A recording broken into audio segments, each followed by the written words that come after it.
Good morning mga kabiyahe. Ngayon may i-review na naman tayong muli.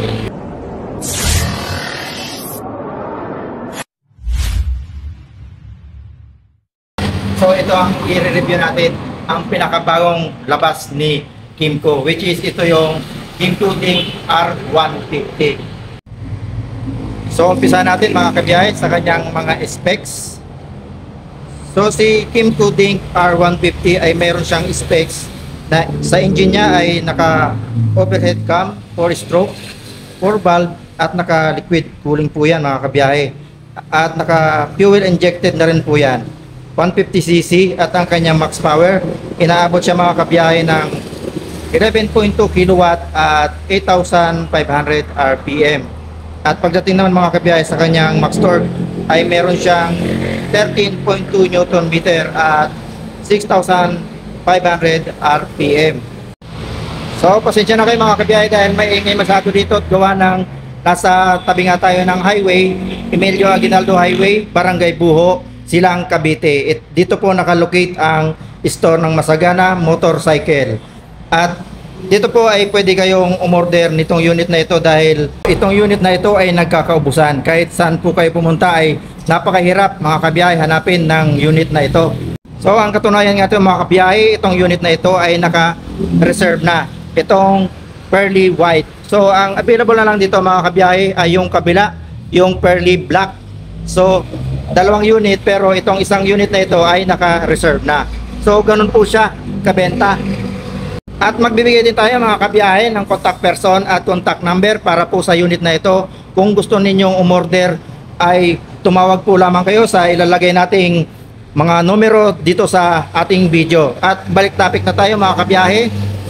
Ang kanyang frame, ang bigat niya kasama na mga kabiyahe ang kanyang gasolina. Nagtitimbang siya mga kabiyahe ng 148 kilograms. Ito si Dink 150. At ang kanyang length at width pati height ay meron siyang 1,957 by 787 by 1,297 mm. At ang kanyang seat height meron siyang 783 mm mga kabiyahe. At ang kanyang wheelbase ay inaabot ng 1,374 mm. At ang fuel tank capacity nito mga kabiyahe ay inaabot ng 10.7 liters. At pagdating naman mga kabiyahe sa kanyang suspension, sa unahan ay gumagamit ng telescopic fork. At yung sa likuran naman, naka-double rear shock po siya mga kabiyahe. At ang rear wheel naman niya ay ang sukat 130 by 70 by 13. Sa kanyang unahan naman ay 120 by 70 by 13. At ito naman mga kabiyahe ang kanyang mga safety features, kagaya nga mga kabiyahe ng ABS or anti-lock braking system. Yan po ay dual na po yan dito sa unahan, pati rin po sa hulihan. Bukod pa po dyan mga kabiyahe, ito po ay naka-equip na rin mga kabiyahe ng TCS, which is yun yung traction control system. Pagka yung dinadaanan natin ay medyo malubak or pangit, natatrack niya, siya magkocontrol mga kabiyahe ng ating takbo para hindi tayo madisgrasya. At ang kanyang compartment mga kabiyahe ay malaki, hindi lang natin mabuksan dahil hindi po ito naka-activate. At ito nga po ay naka-reserve, at yun naman eh ganun din, hindi rin naka-activate. Kaya po siya balot na balot dahil kabababa lang po niya. So hindi po natin mabubuksan, pero according po dito sa store at saka sa kahit mag-check kayo mga kabiyahe sa Google ay malaki yung kanyang compartment. At ito nga mga kabiyahe, hindi natin masyadong may pakita yung kanyang ignition, pero smart keyless na po yan mga kabiyahe. Ito po siya. Dahil nga po kararating na nito, kaya balot na balot, hindi natin pwedeng galawin. Kaya ganun po siya. So sasabihin ko na lang mga kabiyahe yung mga iba pa. So itong ignition niya, all-in-one keyless na po yan mga kabiyahe. No, wala ka nang gagamiting susi sa pagbukas ng gasoline natin o under seat, puro na dito yan. At meron din siya ditong packet. Ito, pinipress lang yan. So hindi pa rin natin may papakita. I'm sorry dahil yun nga po, balot na balot ang unit. So yun po ang mga safety features ni Kymco Dink R150. So lahat naman ng ilaw nito ay ginamitan na ng LED. Maging dito sa kanyang headlight, puro LED yan mga kabiyahe. At ito, naka-split dito yung kanyang day running light. Dalawa yan. So ito yung kanyang headlight. Pagka yan ay naka-low beam, ito lang ang iilaw sa kanyang dalawa kabilaan. Pagka naka-high beam yan mga kabiyahe, lahat yan gagana na yan. At dito, mapapansin natin na may naka-emblem na K, which is Kymco. At ito yung kanyang windshield na malapad at mataas siya mga kabiyahe. Tama-tama, hindi sa atin tatama yung hangin, kundi siya sisirain niya yung hangin padaplis sa atin. So hindi sasakit yung katawan natin kung gagamitin natin siya. So ito nga pala mga kabiyahe, si Kymco Dink R150 ay urban adventure scooter. So ang ibig sabihin mga kabiyahe ng urban ay kaya niyang idaanan ang kahit anumang uri ng kalsada dito sa atin. Pangit man yan o maganda. Kaya nga po siya nataguri ang urban adventure scooter, which is ito po siya, si Dink R150 ng Kymco. So ito naman mga kabiyahe ang appearance ng kanyang instrument panel. Kung ma-activate ito mga kabiyahe, mas bibilib kayo dahil makikita ninyo ang mga specifics niya o specifics. Makikita natin dito ang lahat ng pwedeng gawin dito sa unit na ito. So ngayon ang pagre-review natin mga kabiyahe, kumbaga ay manual lamang dahil nga po hindi natin ma-activate ang unit. So ipinapakita lang natin kung ano ang pwede natin may pakita sa inyo ng actual. So dito may brake lever siya na adjustable din. Ayan. At dito yung mga switches kagaya nga ng pass light natin o passing light, yung low beam, high beam ng ating ilaw o ng headlight, at syempre yung turn signal andito. Yung busina, ayan. Dito naman sa kanan mga kabiyahe, meron din tayo dito kagaya dun sa kaliwa na brake lever na adjustable din yan mga kabiyahe. At ito yung kanyang switch na kill switch, engine kill switch, at yung kanyang starter. At ito yung kanyang hand grip na smooth at naka bar end na yan mga kabiyahe. Bakal yan or alloy.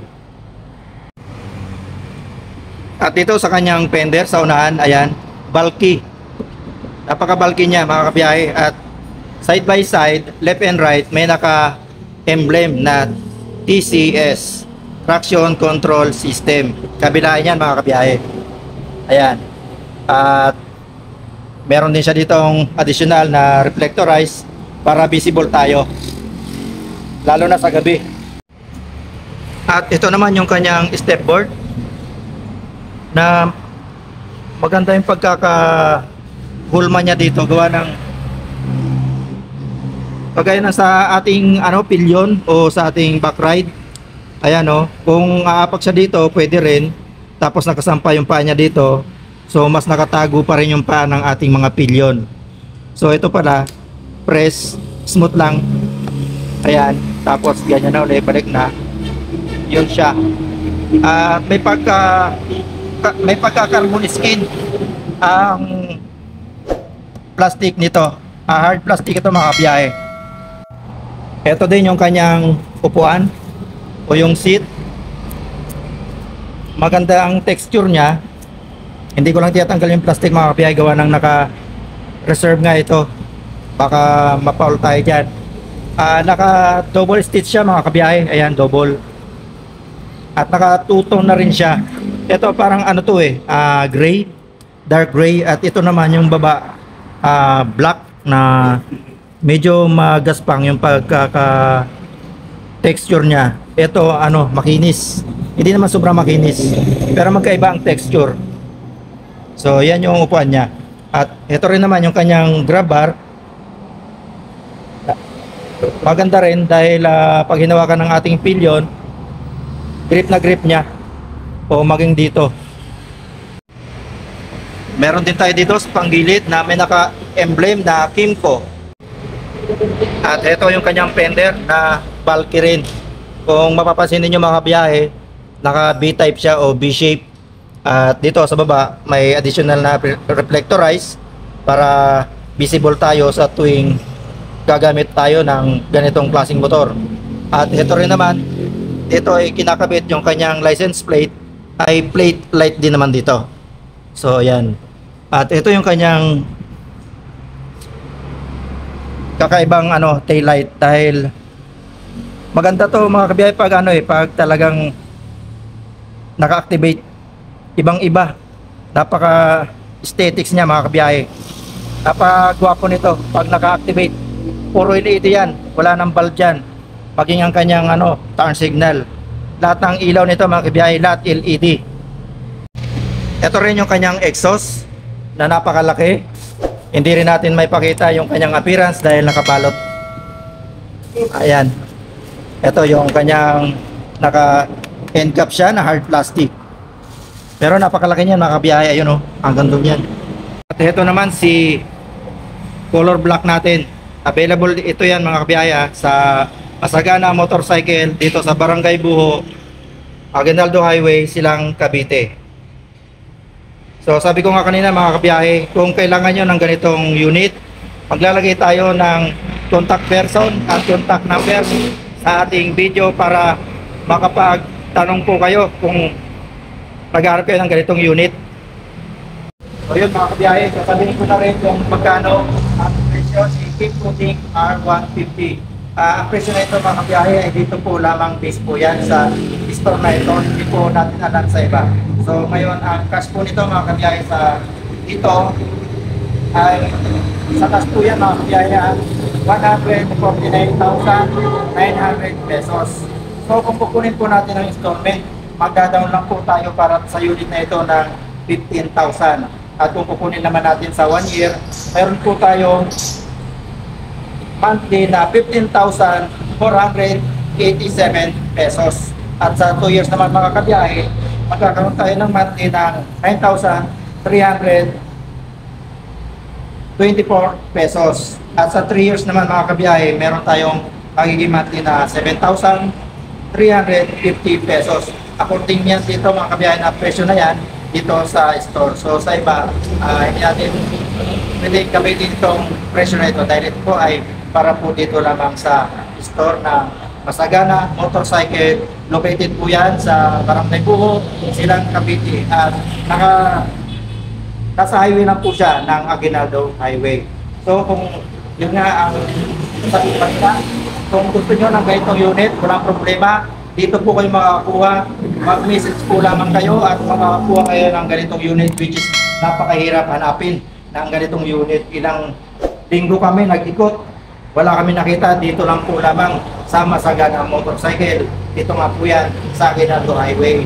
So hanggang sa muli, maraming salamat sa lahat ng tumatangkilik. Yan yung pang God bless.